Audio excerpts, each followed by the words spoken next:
Why is the lion sleeping? Oby to się nie skończyło na samym symbolu. Dlaczego lew śpi, panie Wacławie? To podobno umierający był lew. Symbol przegranej wojny. Ale śpi dlatego, że po prostu symbolizuje miasto w letargu, ale jak śpi, to na pewno się zbudzi. Na pewno się zbudzi. A jak się zbudzi, He's a to by symbol to of jeszcze the pokaże. town which is sleeping, and The town. yeah, but when it's Dreaming of better times. yes, and then when he woke up, the good times, it means that good times came. Myślę, że już trochę coś się zaczyna robić. Co się zaczyna? Miasto się trochę zmienia. I think to that na the lepsze. town is changing for better. That is why there is a chance that he can just wake up. What can we do that he will wake up? Co możemy zrobić, żeby się obudził? Z naszej perspektywy promować kulturę i walczyć i nie dać, aby była kultura nowoczesna, From our aby było perspective, marginalizowana. we have to just fight for the culture and do not waste the chance to make it more important than it is now. Im więcej odbiorców sztuki, im więcej twórców sztuki, The more people who are involved in the art, the better. tym więcej osób o niekonwencjonalnym sposobie myślenia, o możliwości, o zdolności do transformacji The ze more stanego people stanu. who are into the art, the more people who are open-minded, flexible. Let's try to find the dream of the lion and to wake him up. Spróbujmy odkryć, o czym śni i obudzić go. Oczywiście, to jest strzał w dziesiątkę. This is the point.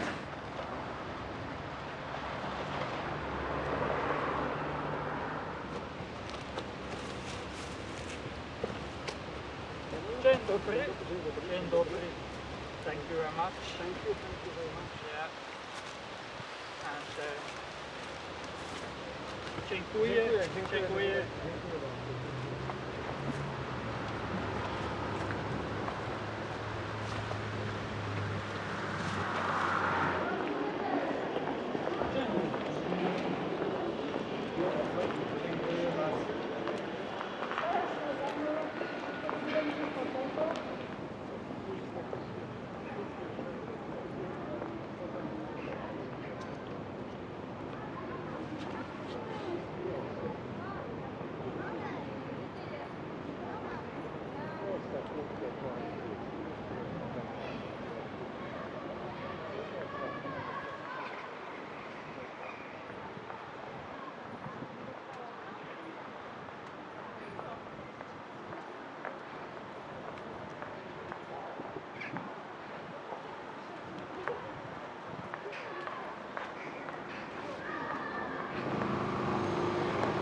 Bardzo dziękuję.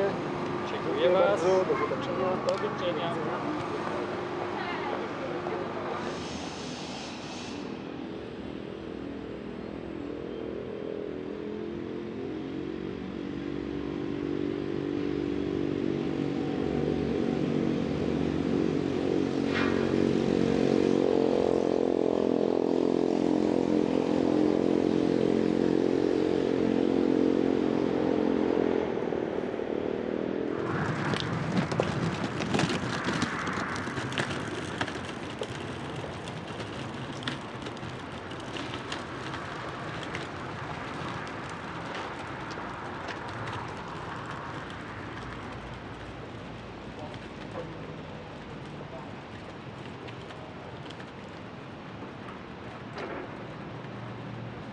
Interpretacja, analiza sztuki, dzieł plastycznych, zarówno malarstwa tradycyjnego, jak i sztuki konceptualnej.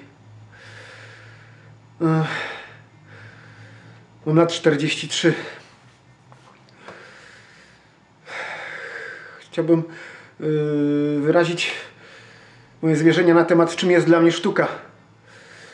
No, sztuka czym jest? Dla mnie jest transformacją przeżyć wewnętrznych, myśli powstałych przez analizę własnych przeżyć świata otaczającego mnie, na pewien symbol, zespół znaków, składających się na twórczość, czy to ruchu w tańcu, czy kreski, kształtu, w obszarze malarstwa, rysunku, grafiki, czy też fabuły w dziedzinie twórczości filmowej. Sztuka jest, można by rzec, jakby po części hermetycznym językiem, gdyż zawiera właśnie transformację tych właśnie przeżyć, o których powiedziałem, na pewien język, symboli, który można różnie odczytywać.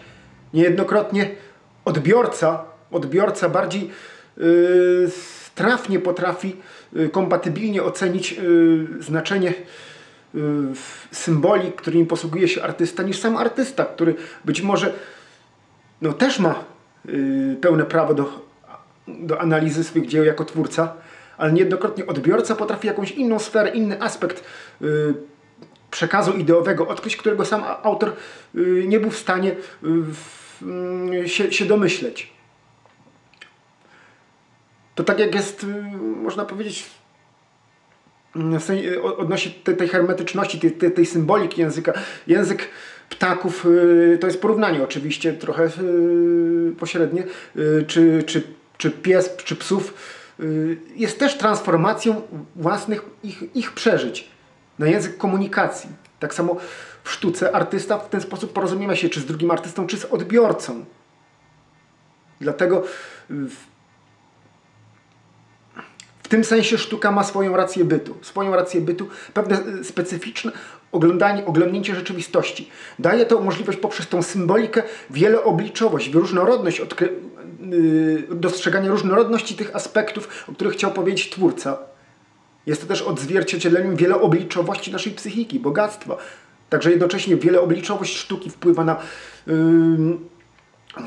zrozumienie wieloobliczowości naszej psychiki i odwrotnie psychika poprzez swoje bogactwo wpływa na kształtowanie się sztuki. W tym sensie przeżycia człowieka, cząstkowe przeżycia różnych osób i z różnych aspektów treści, różnych aspektów świata zewnętrznego jest jądrem, tworzywem estetycznym, surowcem treściowym, ideowym całej warstwy materialnej, manualnej, którą zajmuje się już wykonawca, ogólnie zwany artystą. I w tym sensie człowieczeństwo z jego przeżyciem, właśnie odbiorcy nadają sens istnienia działalności artystycznej. Ponieważ nadają tej twórczości treść i tworzywo, i sensy. Dziękuję. Malarstwie klasycznym. I tą wiedzą mógłby nawet konkurować z profesjonalnymi wykładowcami, profesjonalnymi akademickimi znawcami tej materii malarstwa i grafiki klasycznej. A sam nie tylko jest teoretykiem, jest również naprawdę artystą. Zwróćmy uwagę na przedstawione tutaj portrety Żydów sypią, kredką sypiową. Kredka sypiowa.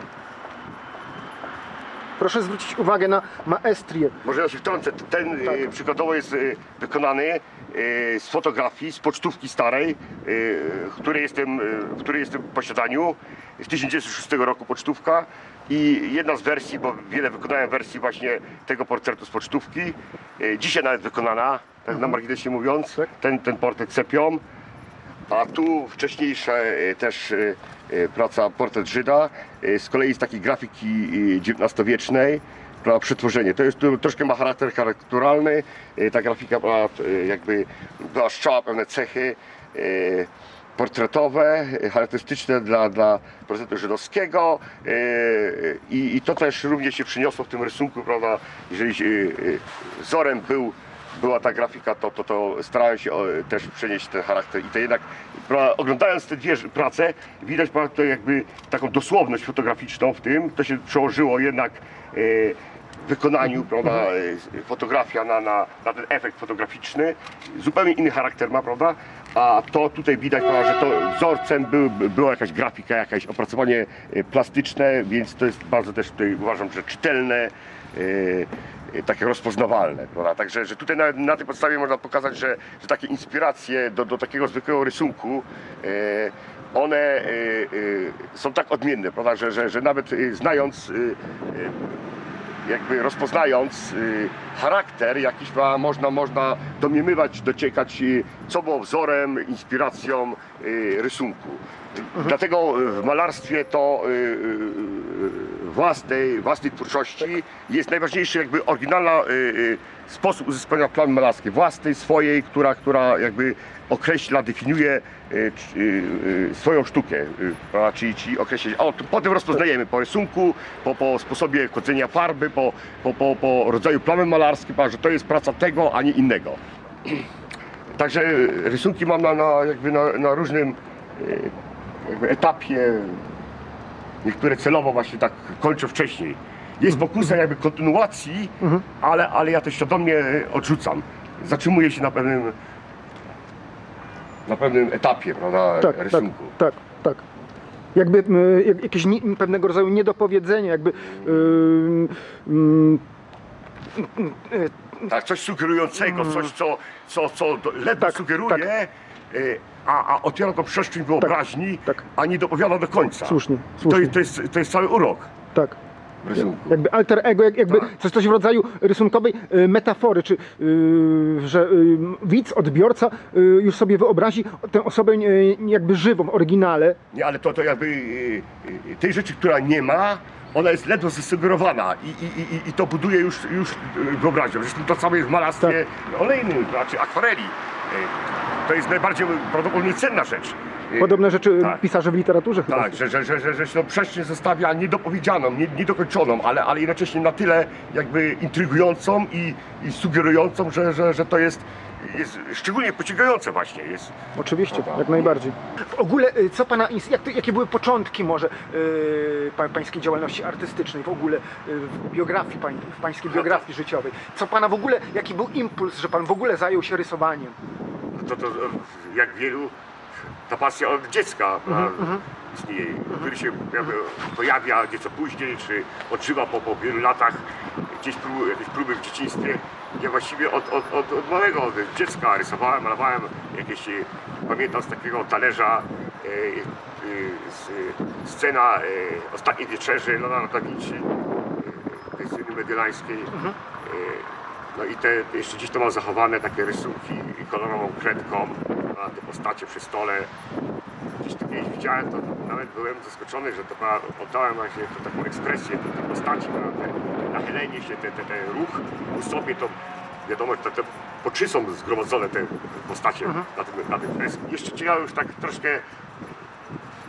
na marginesie, że czym w latach jak się posuwałem, to jakoś oddalałem się od sztuki dawnych mistrzów, powiedzmy przedrenesansowej, mistrzów renesansu, baroku. Oczywiście znam tą sztukę tych największych twórców, ale... O, jest. To jest jakiś ten. To jest dramat artysty. Nie, to zmienię to nie ma ten. To jest. No i dokończę. Coraz bliższe stawało mi się malarstwo XIX-wieczne, postimpresjoniści i w końcu sztuka XX wieku. No i wspaniale. Materiał zaprezentowany, nagrany jest prezentacją twórczości o tej tematyce Piotra Wąsowicza. Dziękuję za obejrzenie materiału. I to właśnie to jest pan Piotr Wąsowicz przedstawiony w tym kadrze, który jest wspaniałą osobą i jego talent ubogaca nasze miasto, które i tak jest bogate w środowisko artystyczne, ale przez to, że ten pan jest niejako amatorem, tak zwanym amatorem, tym bardziej chwała mu się należy. Dziękuję panie Piotrze za prezentację swojej twórczości. Dziękuję. To są prace, zaledwie 2 prace z bardzo licznych zostały przedstawione, z bardzo licznych rysunków, które pan Piotr przedstawił. Dziękuję bardzo. Dziękuję. Z miejsc w Bytomiu jest Śląska Galeria Sztuki przy ulicy Janty, której właścicielem jest pan Andrzej Chłapecki, aktor, konferencjer, osoba bardzo życzliwa ludziom interesującym się sztuką, człowiek o niezwykłym uroku W osobistym. Wacławie prostujemy. Szalik marszanda, ale właścicielstwo nie.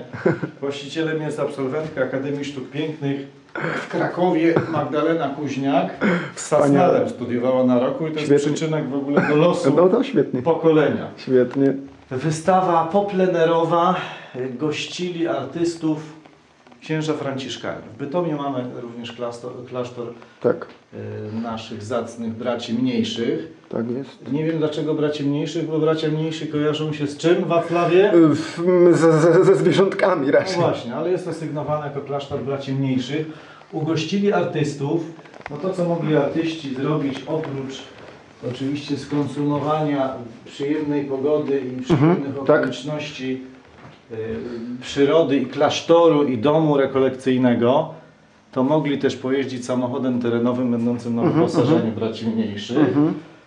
Tu jest profesor z Częstochowy, rzeźbiarz, który nazywa się, no jak się może artysta nazywać na nazwisko? Artysta Najlepiej, żeby się nazywał Sztuka. I tak się nazywa właśnie zacny pan Jerzy. Tu ciekawy moment. Tak. Otóż rzeźbienie przy takiej kapliczce okazjonalnej, gdzie są msze celebrowane, na kamieniach zniesionych przez górali na grzbietach własnych, artysta, profesor miastowo-uniwersytecki wycina, rzeźbi proste, rzymskie, no nawet nie nazwy, tylko cyfry stacji.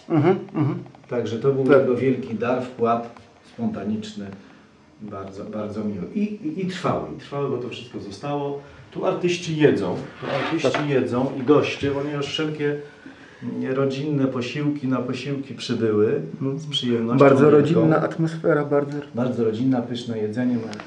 Udajmy się do najoryginalniejszej galerii świata, która znajduje się w Bytomiu. O, przy okazji jeszcze, w Wacławie. Spójrz, jakie tu kryje się napięcie w owym dziele. Tytuł znamienny. Ostatni spacer. Owa kura, mamy rok 1961. Owa kura jeszcze nie wie, że wychodzi na ostatni spacer. W tym czasie Gagarin oblatuje Ziemię i patrzy przez luk statku kosmicznego Mir, a ta kura zostanie podstępnie złapana, zgilotynowana, mało tego, oblana wrzątkiem, wypatroszona i zjedzona około godziny 12:30 i w ten sposób ludzkość znowu spełni swój barbarzyński rytuał o mszy świętej w niedzielę. W Wacławie udajemy się do najsłynniejszej galerii. Weźmy sobie do towarzystwa czaszkę Lenina. Miał wtedy 42 lata.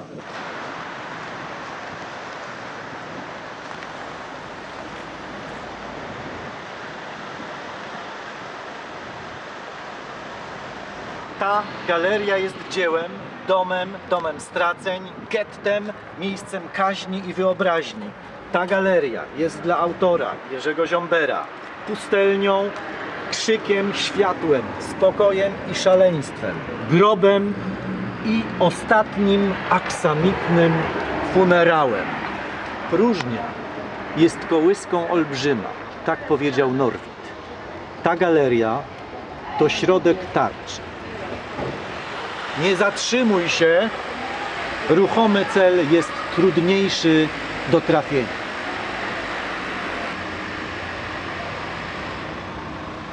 Tak orzecze bytomski święty.